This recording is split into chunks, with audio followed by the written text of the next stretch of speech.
নমস্কার। আজকে নিয়ে চলে আসলাম চাল পেঁপে ঘন্টর একদম নিরামিষ একটা রেসিপি। নিরামিষ হলে কি হবে, এই রেসিপিটা খেতে কিন্তু দুর্দান্ত হয়। চলুন চটজলদি দেখে নিই কী কী লাগছে। এখানে আমি কড়াই গরম হতে বসিয়েছিলাম। কড়াইটা একটু গরম হতেই এর মধ্যে আমি দিয়ে দিলাম 1 টেবিল চামচের মতন ঘি। ভীষণই সামান্য পরিমাণে ঘিটা দিলাম। এতে করে কি হয় যে চাল ভাজার যে গন্ধটা থাকে সেটা কিন্তু খুব সুন্দর আসে। আমি এর মধ্যে সামান্য পরিমাণে একটু সাদা তেল আগে মিলিয়ে নিয়েছি। এবার যখনই তেলটা গরম হয়ে গেল তখন আমি এখানে দিয়ে দিলাম 3 টেবিল চামচ মতন গোবিন্দভোগ চাল। এবার চালটাকে একটু ভাজবো। বারে বারে কিন্তু চালটাকে নাড়াচাড়া করতে হবে, চালটা যেন একদম পুড়ে না যায় সেদিকে অবশ্যই লক্ষ্য রাখতে হবে। দেখুন নাড়াচাড়া করতে করতেই চালের রঙটা বেশ লালচে হয়ে গিয়েছে। এই অবস্থায় চালগুলো তুলে নিলাম। এবার এই তেলের মধ্যে দিয়ে দিলাম একটা শুকনো লঙ্কা আর গোটা জিরে ফোড়ন হিসাবে। 8 টিস্পুনের মতন আমি গোটা জিরে ফোড়ন দিয়েছি। ফোড়নটা এবার যখন গরম হয়ে গেল তখন আমি কেটে রাখা পেঁপে আর আলু এর মধ্যে দিয়ে দিলাম। পেঁপে আর আলু কাটাটা আমি আর দেখাইনি, এটা আপনারা সকলেই পারেন। আমি এখানে আলু আর পেঁপেটাকে এভাবে ছোট ছোট করে কেটে নিয়েছি। এবার যেটা করব, এর মধ্যে খুব সামান্য পরিমাণে একটু লবণ দিয়ে দিলাম আর তার সাথে সাথেই দিয়ে দিলাম হলুদ গুঁড়ো। হলুদ গুঁড়ো দিলাম 1 টিস্পুনের মতন।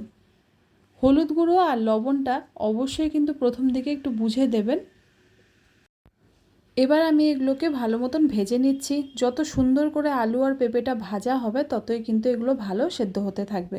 অনেকেই পেঁপে আগের থেকে একটু সিটি দিয়ে নেন প্রেসারে, যাতে করে পেঁপের কষ্টা ভাব চলে যায়, কিন্তু আমি একদমই ছোট করে কেটেছি, তাই প্রেসারে সিটি দিতে গেলে এগুলো কিন্তু একদম নরম হয়ে যেত, তাই আর দিলাম না। এর মধ্যে আমি ভেজে রাখা চালটাকে এবার মিলিয়ে দিলাম।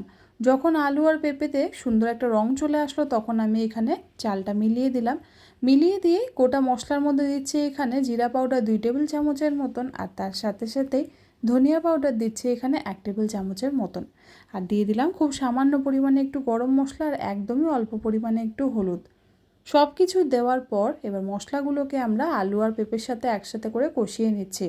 দেখুন এখানে সামান্য পরিমাণে কিন্তু জল বেরোতে শুরু করে দিয়েছে, কেন কি পেঁপে একটু জল ভাব থাকেই, তাই এটাকে ভালো করে কষিয়ে নিতে হবে। এবার এই পেঁপেটা যখন খুব ভালো মতন মশলার সাথে মিলে গেল 2-3 মিনিট পর, তখন আমি এর মধ্যে জল দিয়ে দিলাম। জলটা অবশ্যই বুঝে দেবেন, যেটা প্রথমেই বললাম, পেঁপে কিন্তু আমি আগের থেকে সেদ্ধ করে নিইনি, সেজন্য জলটা একটু বেশি দিলাম যাতে করে পেঁপেটা সেদ্ধ হতে পারে। এখানে আলু আর পেঁপেটাকে এভাবে আমি সেদ্ধ করে নিচ্ছি।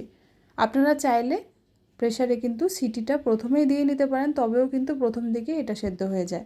এখানে দেখুন যখন একটু ঝোলটা ফুটতে শুরু করলো, এখানে কিন্তু খুব সুন্দর একটা রং এমনিতেও চলে এসছে, কিন্তু বোঝাই যাচ্ছে চালটা খুব ভালো সেদ্ধ হয়নি। সেজন্য চালটাকে সেদ্ধ হওয়ার জন্য আর একটু সময় দিতে হবে। আমি এখানে ঘি দিয়ে দিলাম আবারও 1 টেবিল চামচের মতন, দিয়ে এবার সামান্য পরিমাণে একটু লবণ দিলাম। জল দিলে কিন্তু স্বাদটা একটু ফিকে হয়ে যায়, তাই বুঝে এখানে লবণটা দিতে হবে। চিড়ে রাখা কাঁচা লঙ্কা দিয়ে দিলাম 2টো মতন। এবার এটাকে ভালো করে ফুটিয়ে নেব। ফুটিয়ে নিতেই দেখুন এখানে চালটাও সেদ্ধ হয়ে গিয়েছে আর পেঁপে ঘন্টটা একদম ঘনভাবে তৈরি হয়ে গিয়েছে। এই পেঁপে ঘন্ট কিন্তু ভাতের সাথে একাই 100। চাল দিয়ে এভাবে বানালে তো তার স্বাদ আরও ভালো লাগে খেতে। একবার বানিয়েই দেখুন না, বাড়ির সকলের খুব ভালো লাগবে। আশা করছি রেসিপিটা আপনাদের ভালো লাগলো বন্ধুরা। ভালো লাগলে একটা অনুরোধ সকলের কাছে, আমার চ্যানেলটাকে অবশ্যই করে একবার সাবস্ক্রাইব করে দেবেন। ভিডিওটা ভালো লাগলে যেটা করতে হবে একটা লাইক, আর যদি খুব ভালো লাগে তবে কিন্তু একটা কমেন্টস চাই। আবার ফিরে আসবো নতুন কোনো রেসিপি নিয়ে বন্ধুরা। ততদিন পর্যন্ত সকলে ভালো থাকবেন, সুস্থ থাকবেন। ধন্যবাদ।